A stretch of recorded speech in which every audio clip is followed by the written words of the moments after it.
Before the world was divided into seconds and seasons, before we carved calendars into stone or etched time into digital clocks, there was story.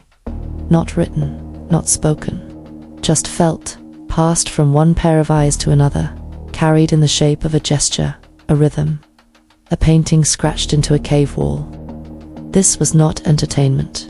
It was survival. It was memory.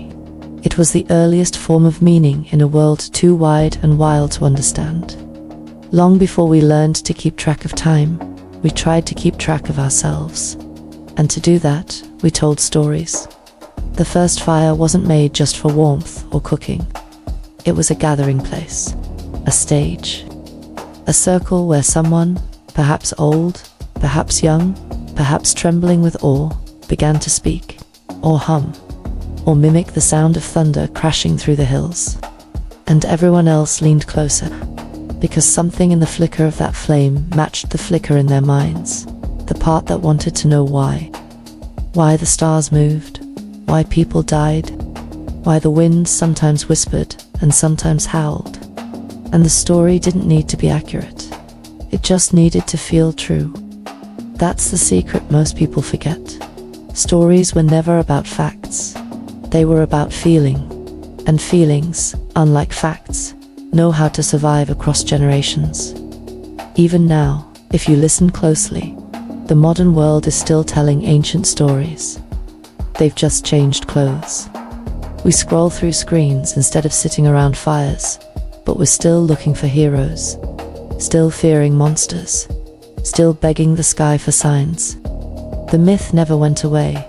It just got buried beneath utility, logic, and linear time. But when we strip that away, when we stand in silence, when the internet is off and the lights are dim, that hunger returns, that ancient, aching question, what am I doing here? What is this all for? We used to answer that with gods, with giants, with talking animals and eternal skies. Every culture had its version, and every version served the same purpose: to stitch the human experience into something larger than pain or randomness.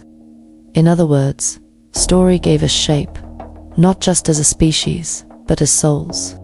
And as the stories evolved, so did us. They taught us not just what happened, but what mattered. What to remember, what to fear, what to hope for. We didn't just describe the world, we decided what it meant. That's the true power of story. It turns chaos into chronology. It doesn't just record life, it arranges it. Suddenly, your heartbreak wasn't just random suffering, it was the first act of your transformation. Your fear wasn't weakness, it was the test before you became brave. Your solitude wasn't a void, it was the waiting place before something sacred returned. No animal tells itself these kinds of things. No bird mourns the meaning of flight. No lion wonders whether it was born for greatness. But humans, we are different. We don't just live our lives, we narrate them. And sometimes, that's our salvation. Other times, it's our curse. Because the moment you inherit a story, you inherit its limits. If you're told the world is dangerous, you will see danger everywhere. If you're raised to believe you're broken, even joy will feel suspicious. If your story begins in shame, love will always feel unearned. And the worst part, you won't know it's a story. You'll think it's the truth. That's why it's so hard to change. You're not just fighting habits, you're fighting narratives. And those narratives didn't start with you. They started long before you, in cultures, in myths, in survival strategies passed down from ancestors who couldn't afford to question. But you're here now, not in a cave, not in a survival crisis. And for the first time, maybe you don't just get to hear the story. Maybe you get to rewrite it. That's what this episode is about. Not just storytelling as art, but as identity, as religion, as memory, as the engine beneath consciousness itself. You'll see how myth made minds, how imagination shaped survival, and how the stories we still tell about ourselves, about love, about God, about history, are not just entertainment. their architecture. Because if time is the way we measure when something happened, then story is the way we decide why it mattered. And maybe, just maybe, the world began not with a bang, not with a whisper, but with a story. There was a time when everything in the world was alive, not just in a biological sense, but in a spiritual one. The sun wasn't just a ball of fire in the sky. It was a god watching over us, rising every morning to remind us we'd survived the dark. Rivers weren't streams of water. They were veins of the earth, carrying memory, fate, and sometimes punishment. Trees whispered secrets. Animals carried messages. The wind was never just wind. It was the voice of something vast and unseen, and we were meant to listen. This wasn't superstition. It was structure. When early humans looked at the chaos of nature, floods, storms, fire, death, they didn't have charts or textbooks. They had metaphor. And metaphor is not a lie. It's a lens, a way of organizing the overwhelming into something understandable. To say the moon follows you, or that thunder is the sky's anger, is not to misunderstand science. It's to humanize it. It's to place yourself in the center of an otherwise indifferent cosmos. And in that centering, there is comfort. Metaphor gave the world meaning before we knew how to measure it. It taught children what to fear, what to cherish, what to remember, and most importantly, what to repeat. Because repetition is survival. If you could remember the story, you could remember the lesson. And if the lesson saved one generation, it might save the next. So myth wasn't just creative expression. It was cultural memory encoded in rhythm, symbol, and wonder. That's why every ancient civilization has creation myths, flood stories, trickster gods, sky beings, underworld. They're not copies of each other. They're echoes of the same impulse to make the invisible relatable. Because humans don't just want knowledge. We want narrative. We want beginnings and middles and endings. We want characters. We want purpose. And the universe, as we found it, did not provide those things easily. So we made them. And for a long time, this worked. It gave us a reason to plant, a reason to harvest, a reason to mourn, a reason to celebrate. When someone died, they didn't just stop existing. They joined the ancestors. They crossed into another realm. They became stars, or spirits, or whispers in the trees. And whether or not those things were literally true didn't matter. What mattered was what the story did for the living. How it helped them grieve, remember, hope. That's what metaphor is. Not science, but soul. Even now, we still live in metaphor, whether we admit it or not. We say someone carries pain, as if it's physical weight. We say a heartbreak shattered us, though nothing broke. We say a place has bad energy, or a moment took our breath away. These are not lies. These are emotional truths dressed in poetic clothing. Because some feelings are too large for literal language, they require image, they require story. Our ancestors understood this. They didn't ask, is it accurate? They asked, is it alive? Because when you live close to nature, when you bury your dead with your own hands, when you bleed for food, and build with your body, you don't separate myth from reality. You don't need a god to be provable. You just need it to hold you, to explain why your child didn't come home, to make sense of the harvest failing, to remind you that suffering, too, is part of the design, that even pain has its place in the sacred pattern. In those days, a story wasn't entertainment. It was medicine. It was memory. It was the only thing that kept the past alive long enough to become the future. But as we grew more complex, as language evolved, as civilizations expanded, as time began to be tracked and written and ruled, we started to forget. We began to believe that metaphor was childish, that myth was primitive, that to grow up was to outgrow wonder. But in doing so, we didn't just lose stories, we lost a part of ourselves. Because when you lose metaphor, you lose softness, you lose nuance, you lose the ability to say something beyond what is provable, to speak of pain that can't be scanned, of love that can't be measured, of beauty that has no function. You lose the part of the world that sings instead of speaks. And that's why we need to remember, not just the stories themselves, but the way they were told. The way a thunderstorm used to mean the gods were arguing. The way the stars were once our ancestors keeping watch. Not because we want to return to ignorance, but because we want to return to intimacy. Because when the world was made of metaphor, it didn't feel distant. It felt like home. Truth, as we define it now, is a relatively new obsession. It requires verification, evidence, logic, a standard by which something can be proven or disproven. But for most of human history, the question wasn't, is this true? It was, does this make sense of what I feel? And for that, stories came first. Long before we had microscopes or moral codes, we had myths. And myths didn't ask for your certainty. They asked for your memory.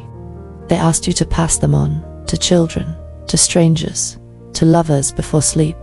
Because long before truth could be measured, it had to be carried, and story was the vessel. Our ancestors didn't have historical records. They had epic poems, creation chants, and hunting songs. They didn't catalogue the stars. They gave them names and stories and constellations that mirrored human lives. Orion was not a collection of light years and gas. He was a hunter, bold and tragic, forever chasing something just out of reach. That image, that narrative, made the sky make sense. It made the heavens human. Even religion, the oldest institutions of belief, were first stories, not systems. The parables of early spiritual leaders were not instruction manuals. They were metaphors, illustrations, dreams pressed into words. The Garden of Eden, the flood, the tower. These were not spreadsheets of doctrine. They were attempts to answer the unanswerable. Why are we here? Why is there suffering? What is good? What is sacred? Science eventually came along and gave us other answers, and it's brilliant that it did. It gave us medicine, machines, math. But even science, when you look closely, is made of story. The theory of evolution. A story about how we changed. The Big Bang. A story of a beginning. Quantum theory. A story that strains the limits of our imagination to hold paradox as reality. And perhaps that's the point. We are wired for narrative. It's not an add-on to human intelligence. It is human intelligence. The brain doesn't just record data. It links it, frames it, assigns cause and effect. It seeks arcs, patterns, turning points. If something happens, especially if it hurts, we ask why. And when no answer comes, we create one. Sometimes those answers become superstition. Sometimes they become theology. And sometimes they become therapy. But always, they begin the same way, with a story. Even in our personal lives, we do this constantly. We say, that happened for a reason. We say, that was the moment everything changed. We assign chapters to our pain. We break our years into acts. We wait for climaxes. We search for closure. We want plot twists to make the suffering worth it. We don't want chaos. We want character development. That's why people find healing not just in truth, but in narrative resolution. You can know something is over and still feel lost. But if you can understand what it meant, if you can shape it into a story, give it an arc, see yourself not as a victim but as a protagonist, suddenly you're no longer drowning. You're becoming. This is the strange duality of story.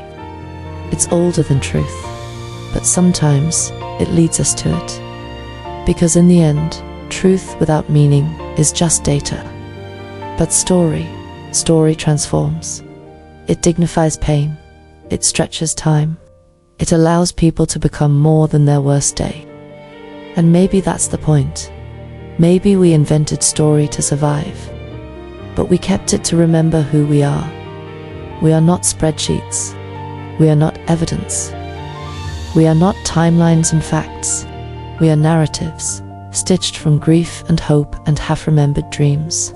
We are myths pretending to be facts. We are the stories that shaped us, and the ones we're still brave enough to change. You've heard the saying, tell a lie long enough, and people will believe it. But here's a deeper truth. Tell any story long enough, and it becomes a part of who you are. It doesn't matter if it's true. It matters if it's familiar. Because the human mind does not need accuracy to function. It needs coherence. That's how stories become identity. From the time we can understand language, we're being told who we are. Good girl, problem child, quiet one, smart one, too emotional, not enough, too much. And each of those labels is the seed of a narrative. You don't even know you're accepting it. You just grow into it. By the time you're an adult, you're not questioning the story anymore. You're living it. You believe you're unlovable, not because it's objectively true, but because the story of your life has always framed connection as fragile. You believe you have to earn rest, not because rest is wrong, but because the plot you were given values productivity over peace. You believe the world is dangerous because the stories you grew up around were not tales of healing, they were warnings. We don't just inherit trauma, we inherit the narrative logic of trauma. The rule book, the plot line, the expectation of pain, and then, like good storytellers, we unconsciously recreate it, over and over again, until the repetition becomes prophecy. A failed relationship becomes proof. A missed opportunity becomes fate. And we call it personality. We call it truth. We call it just how life is. But what if it's not? What if the story you've been living is just one version? What if it was handed to you, not chosen by you? What if everything you believe about yourself, your value, your limits, your future, is a script? And what if you could change it? That's the terrifying and beautiful thing about being human. Our stories are sticky, but they're not set in stone. We can rewrite them. But rewriting requires one hard, quiet act: awareness. You have to see the story to change it. And that's where most people stop. Not because they don't want to heal, but because the story has become a kind of comfort. Even suffering, when predictable, can feel safer than transformation. Because rewriting means confronting the truth that you may have spent years living someone else's idea of you. A parent's fear, a teacher's limitation, a culture's expectation, a religion's punishment. And if you take that away, if you stop repeating the story, who are you? It's a scary question, but it's the right one. Because every major transformation in life begins the same way, with the realization that the story is too small. The arc doesn't fit anymore. The character you've been playing is not who you are. And suddenly, silence isn't terrifying. It's sacred. It's the pause between chapters, the place where something new can begin. You begin to notice the difference between what happened to you and what you made it mean. Between the pain itself and the identity it grew into. Between the memory and the mythology. And when you reach that place, that internal stillness where the story loses its grip, you're not empty, you're free. Free to ask, what if I'm not broken? What if I'm just early in my story? What if everything so far was just the first act? Because healing doesn't mean pretending the old story didn't happen. It means choosing not to end there. We like to think of memory as a filing cabinet. Facts go in, truths come out, but the brain is far messier and far more poetic than that. You don't just remember what happened. You remember what you believe it meant, and often what you believe depends on the story you've been telling yourself all along. The mind is not a mirror, it's a myth maker. When you recall your past, you're not pulling up an untouched record. You're interpreting a feeling, editing the memory, highlighting certain pieces, dimming others. You add details that never happened. You forget others that did. And all of it, every moment, gets arranged into a narrative that helps you survive. We call that survival strategy, a sense of self. But it's more accurate to call it a personal mythology, a collection of symbolic memories, emotional patterns, and conclusions about the world that form the lens through which you live. That lens can become armor. It can also become a cage. You see this in trauma. One event, or a series of them, creates a narrative. I'm unsafe, I'm unworthy, I'm alone. And even long after the danger passes, the story stays. The mind replays it, not because it enjoys suffering, but because it's trying to protect you from reliving the unknown. Familiar pain feels safer than unexpected freedom. So your inner myth grows roots, and before long, you stop seeing it as a story. You see it as reality. Even your dreams participate. Have you ever noticed how dreams don't follow logic, but they follow symbolism? A faceless man, a collapsing bridge, an endless hallway. These are not literal fears. They're narrative fragments. Your subconscious isn't just reacting. It's storyboarding your emotional state. That's how deeply storytelling lives in us. It's not just something we do. It's something we are. The mind doesn't want random events. It wants structure, cause and effect, villains and heroes, traumas and turning points. When you fall in love, your brain starts scanning for a plot. Was this meant to be? When you lose someone, it searches for reason. What did I miss? Even when nothing happens, you start narrating the silence. This is the calm before something goes wrong. And here's the thing, none of it is strictly true, but all of it is human. We are myth-making machines.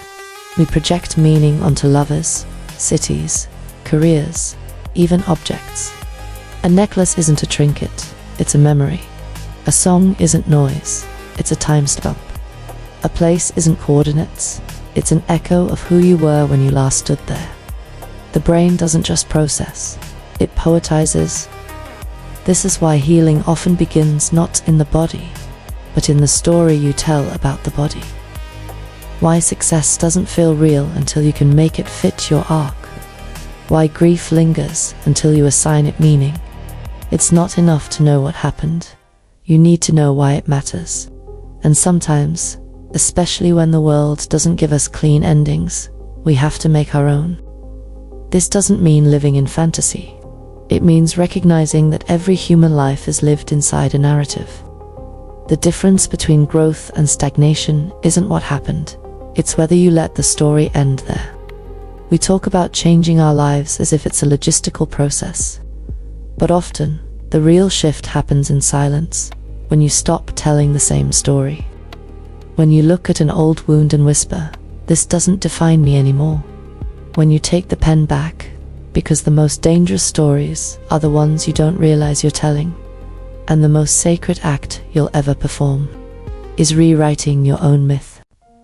We've outgrown the caves. We've named the planets. We've built machines that speak to the sky and software that finishes our sentences. But even now, with all our technology and timelines, our science and certainty, we are still gathering around new kinds of fires, begging for the same thing, a story that holds us. We're not as different from our ancestors as we think. The tools have changed, but the need hasn't. We still want to feel less alone. We still want to know we matter. We still want the ending to make sense.